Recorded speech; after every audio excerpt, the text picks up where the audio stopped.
প্রিয় শিক্ষার্থীবৃন্দ, আসসালামু আলাইকুম। সিসিইআর মডেল কলেজ কর্তৃক আয়োজিত অনলাইন ক্লাসে তোমাদের জানাচ্ছি আন্তরিক অভিনন্দন ও শুভেচ্ছা। আশা করি আল্লাহ তাআলার অশেষ রহমতে তোমরা সবাই ভালো আছো, সুস্থ আছো। আজকে আমরা হিসাব বিজ্ঞান প্রথম পত্রের তৃতীয় অধ্যায় নিয়ে আলোচনা করব, অর্থাৎ ব্যাংক সমন্বয় বিবরণী নিয়ে আলোচনা করব। ইতিমধ্যেই মনির স্যার এই অধ্যায় নিয়ে তোমাদের সাথে প্রাথমিক আলোচনা করেছে। আমি আজকে তোমাদের বোর্ডের তোমাদের যে শীট আছে, শীটের প্রথম সৃজনশীল প্রশ্নের সমাধান করব। তোমরা প্রশ্নটি বোর্ডে দেখতে পাচ্ছ। 2025 সালের 31শে মার্চ তারিখে নগদান বইয়ের ব্যাংক জমা দিত 7,000 টাকা, কিন্তু তা ব্যাংক বিবরণীর সাথে মিলে না। পরবর্তীতে নিম্নোক্ত গরমিল পাওয়া যায়। 3,800 টাকার চেক ও 3,200 টাকার প্রাপ্য বিল মার্চ মাসে আদায়ের জন্য ব্যাংকে জমা দেওয়া হয়, কিন্তু তা এপ্রিল মাসে আদায় হয়। 2, 1,800 টাকার প্রাপ্য বিলটি 1,680 টাকায় বাট্টা করা হয়, কিন্তু নগদান বইতে তা পূর্ণমূল্য লেখা হয়।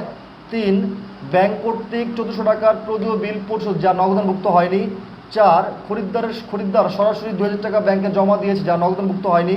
5, 1,400 টাকার চেক আদায়ের জন্য ব্যাংকে জমা দেওয়া হয়েছে, কিন্তু নগদানভুক্ত হয়নি। 6, 5,400 টাকা দুটি চেক ইস্যু করা হয়েছে, যার 4,600 টাকার চেক পরিশোধিত হয়েছে।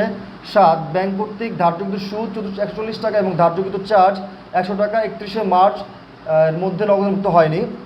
কতে আমাদের চেয়েছে ইস্যুকৃত চেকের মধ্যে উপস্থিত হয়নি এরূপ চেকের পরিমাণ সংশোধিত নগদান বই নির্ণয় করতে বলছে। আর হচ্ছে ব্যাংক সমন্বয় বিবরণীর মাধ্যমে ব্যাংক বিবরণী প্রস্তুত করতে বলছে। আচ্ছা, তাহলে আমরা আমাদের প্রশ্ন যে সেখানে চলে আসবো। সেখানে বলছে যে ইস্যুকৃত চেকের মধ্যে উপস্থাপিত হয়নি এরূপ চেকের পরিমাণ নির্ণয় করতে বলছে। আমি লিখলাম ইস্যুকৃত চেকের মধ্যে উপস্থাপিত হয়নি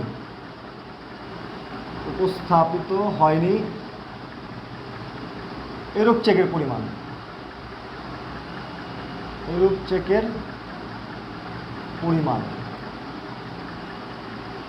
তাহলে মোট ইস্যুকৃত চেক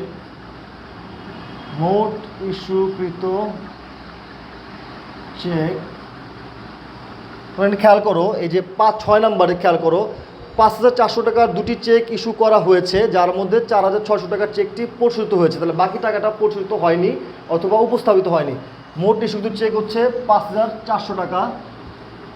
এর মধ্যে উপস্থাপিত হয়েছে অথবা পরিশোধিত হয়েছে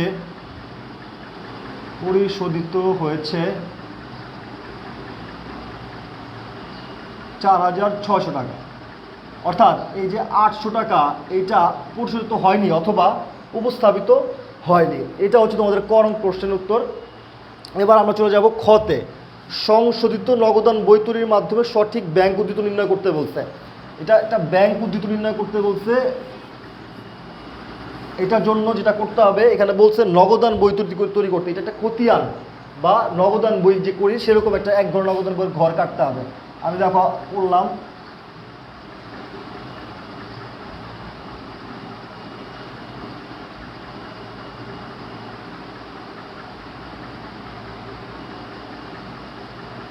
তোমরাও একটু ঘরটা কেটে নিবা।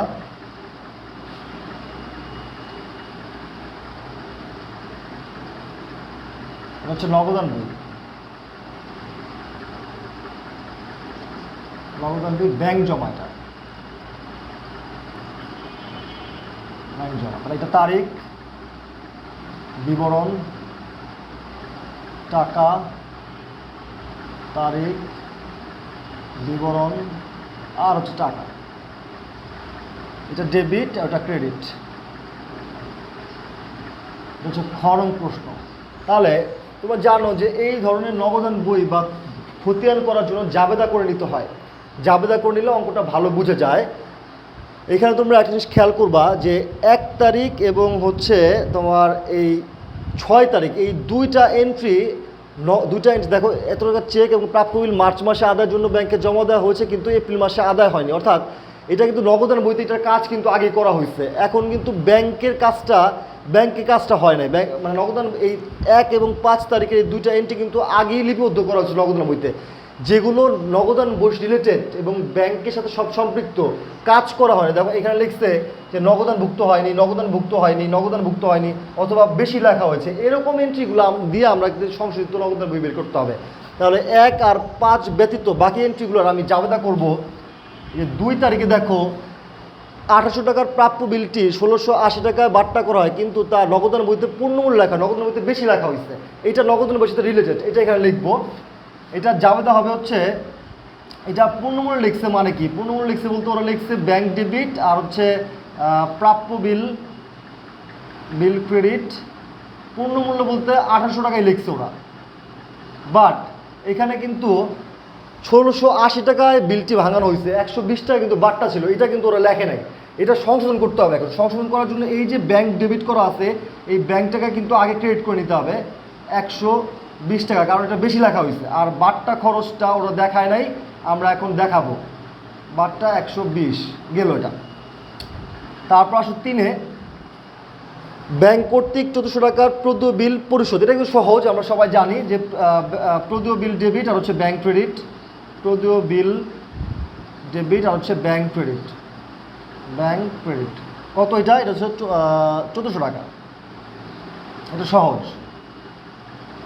আচ্ছা, তারপরে 4-এ কি বলছে যে খরিদ্দার সরাসরি 2000 টাকা ব্যাংকে জমা দেওয়া হয়েছে যা নগদানভুক্ত হয়নি। এটাও সহজ, আমরা জানি জাবেদাটা ব্যাংক ডেবিট আর হচ্ছে দেনাদার ক্রেডিট। কত এটা? 2000। আচ্ছা, তারপরে 5-এ কি বলছে, 1400 টাকার চেক আদায়ের জন্য ব্যাংকে জমা দেওয়া হয়েছে যা নগদানভুক্ত, এটা নগদান বই রিলেটেড। ব্যাংকে জমা দেওয়া যাবে, আমরা সবাই জানি ব্যাংক ডেবিট আর হচ্ছে নগদান ক্রেডিট গেল। এটা কত টাকা? এটা 1400 টাকা। আচ্ছা, 5 গেল এটা। 6 নাম্বার তো আমরা নিব না।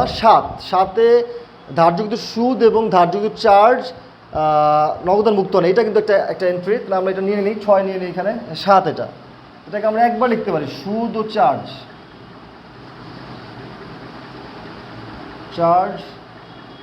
ব্যাংক চার্জ হিসাব চার্জ ডেবিট আর হচ্ছে ব্যাংক ক্রেডিট। একবার লিখলাম আর কি, দুইবার এখন লেখা যায় এটা। আচ্ছা, একটা কাজ করো, দুইবারই লেখো, ব্যাংক সুদ ডেবিট আর হচ্ছে ব্যাংক ক্রেডিট। এটা হচ্ছে 140 টাকা আর হচ্ছে ব্যাংক চার্জ ডেবিট আর হচ্ছে ব্যাংক ক্রেডিট হচ্ছে 100 টাকা। ওকে, তাহলে এই হচ্ছে আমাদের জাবেদাগুলো। এই জাবেদাগুলো দিয়ে আমরা এখন নগদান প্রস্তুত করবো।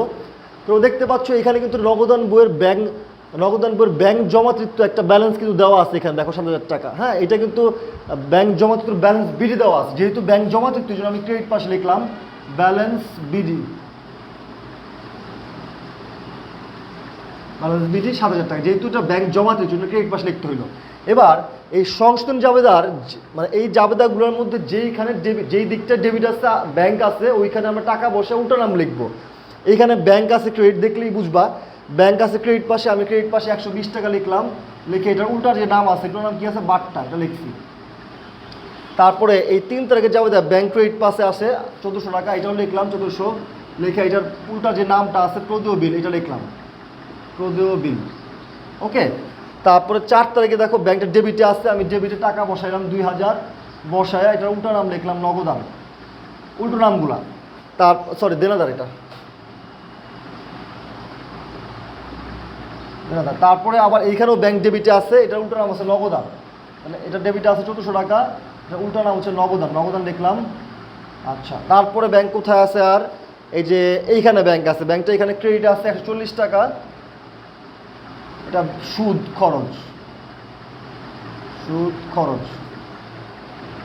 তারপর আবার কোথায় ক্রেডিট আছে? ব্যাংক, এইখানে ব্যাংক ক্রেডিট আছে, এটা ব্যাংক চার্জ হবে, এটা 100 ব্যাংক চার্জ। ওকে, এই জাবেদা থেকে আমরা এটা লিখলাম। এখন আমরা যোগ বিয়োগ করে দেখব। আচ্ছা, যোগ যদি করি তাহলে কত আসে? এখানে 7000, 120, 1400, 140 আর হচ্ছে 100, এখানে চলে আসে হচ্ছে তোমার 8760,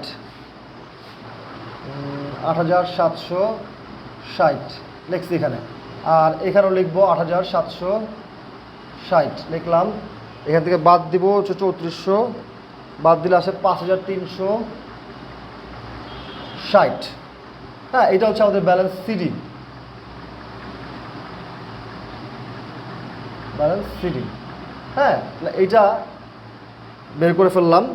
তাহলে সংশোধিত নগদান বইয়ের মাধ্যমে ব্যাংক উদ্ধৃত বের করলাম, ব্যালেন্স সিডি এত টাকা। এই উদ্ধৃত দিয়েই কিন্তু আমাদের ব্যাংক সমন্বয় বিবরণী করতে হবে। আশা করি তোমরা এটা বুঝতে পেরেছো। এবার আমি পরের অঙ্কে চলে যাচ্ছি। 5360, এটা খেয়াল রাখতে হবে। 5360 এটা দিয়ে আমাদের পরের অঙ্কটি করতে হবে। আচ্ছা, সময় কম।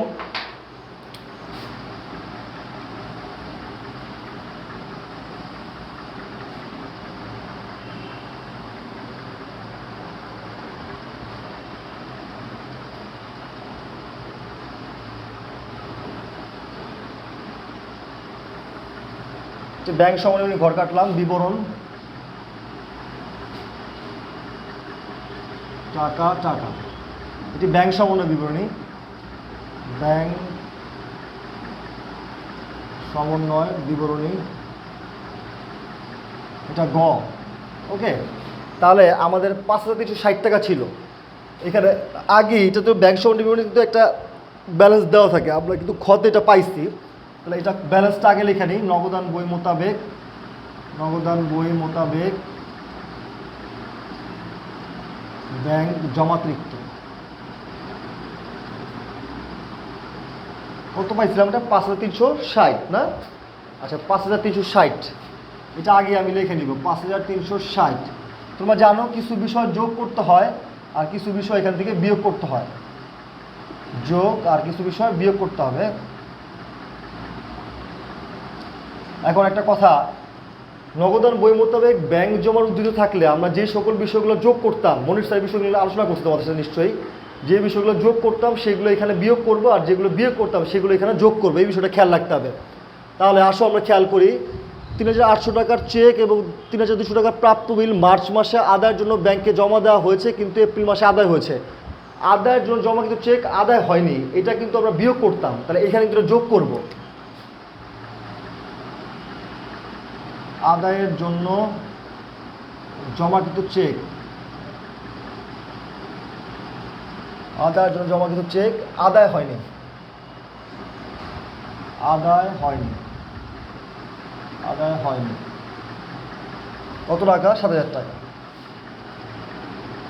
এটা এপ্রিল মাসে আদায় হয়েছে, মানে ওই টাইমলি আদায় হয় নাই। তারপরে 2 তারিখ 1800 টাকার প্রাপ্য বিলটি 1680 টাকায় বাট্টা করা হয়, কিন্তু তার নগদান বইতে পূর্ণমূল্য লেখা হয়। নগদান বইতে বেশি লেখা হয়েছিল, এই জন্য আমরা এটা কমার জন্য কিন্তু ওইখানে বিয়োগ করতাম, এটা এইখানে যোগ করব। প্রাপ্য বিলটি পূর্ণমূল্য লেখা হয়, প্রাপ্য বিলটি পূর্ণমূল্যে লেখা হয়। ওকে, এটা 120 টাকা, এটা বেশি লেখা হয়েছিল। আচ্ছা, তারপরে আমি অল্প করে লিখলাম, তোমরা কিন্তু ভালো করে লিখতে পারো চাইলে। 3, ব্যাংক কর্তৃক প্রদেয় বিল পরিশোধ। প্রদেয় বিল পরিশোধ কিন্তু ওইখানে বিয়োগ হইতো, এখানে কিন্তু যোগ হবে। এটা প্রদেয় বিল পরিশোধ, প্রদেয় বিল পরিশোধ। তোমরা একটু বেশি করে জায়গা, তোমাদের একটু স্পেস আছে খাতায়, তোমরা একটু ভালো করে লিখে নাও। প্রদেয় বিল পরিশোধ যা নগদানভুক্ত হয়নি, এইভাবে লিখে নিও। কত টাকা প্রদেয় বিল পরিশোধ? 1400 টাকা। আচ্ছা, গেল। তারপর যেটা পাইছি, খরিদ্দার সরাসরি 2000 টাকা ব্যাংকে জমা দেওয়া হয়েছে। ব্যাংকে জমা দেওয়া হয়েছে, খরিদ্দার সরাসরি ব্যাংকে জমা দিলে এটা কিন্তু যোগ হইতো, এটা এখানে বিয়োগ হবে। দেনাদার কর্তৃক সরাসরি জমা,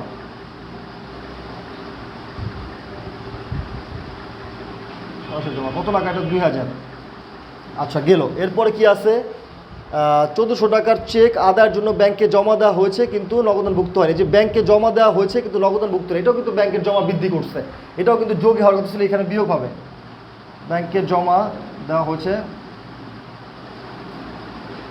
কি বলছে? 1400 টাকার চেক আদায়ের জন্য ব্যাংকে জমা দেওয়া হয়েছে, কিন্তু নগদানভুক্ত নেই। ব্যাংকে জমা দেওয়া হয়েছে, দেওয়া হয়েছে যা নগদানভুক্ত হয়নি, যা নগদানভুক্ত হয়নি। কত? এটা 1400 টাকা। আচ্ছা, গেল। তারপরে 6 নম্বরে 5400 টাকা দুটি চেক ইস্যু করা হয়েছে, যার 4,600 টাকা চেকটি পরিশোধিত হয়েছে, তার মানে বাকিটুকু পরিশোধিত হয়নি। ইস্যুকৃত চেক উপস্থাপিত হয়নি, এটা কিন্তু আমরা যোগে লিখতাম, এটা কিন্তু এখন বিয়োগে লিখব। ইস্যুকৃত চেক উপস্থাপিত হয়নি, ইস্যুকৃত চেক উপস্থাপিত হয়নি,